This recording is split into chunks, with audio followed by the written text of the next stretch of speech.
Синдром обструктивного апноэ во сне – это задержки дыхания или выраженное ограничение дыхательного потока, которое приводит к снижению уровня кислорода в крови. Длительное время пациент этого может не замечать, потому что это происходит ночью, именно в то время, когда человек спит и не осознает себя.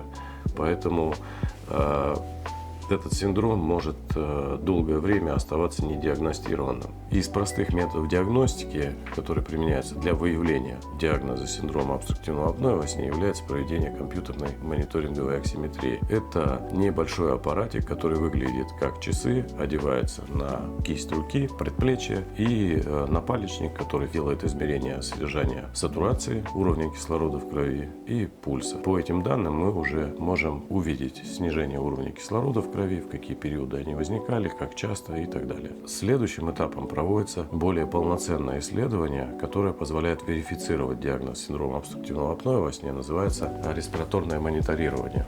Программируется также специальный аппарат, который пациент одевает на ночь и с ним спит. Этот аппарат записывает дыхательный поток, измеряет также уровень кислорода в крови и пульс, позволяет оценить дыхание пациента во время сна. И самым серьезным методом диагностики синдрома обструктивного апноэ во сне является полисомнография. Это полное, достаточно объемное исследование сна, когда пациент приходит и ночует у нас в специальной комнате, которая оборудована как обычный номер, но при этом все его физиологические параметры регистрируются с помощью множества датчиков. Это позволяет получить полноценную картину сна пациента и выявить, какие нарушения во сне у человека присутствуют. Всем людям, которые храпят или имеют какие-то подозрения у себя на синдром обструктивного апноэ во сне, я бы настоятельно рекомендовал пройти полноценную диагностику и определиться. Если это состояние присутствует, то его нужно обязательно лечить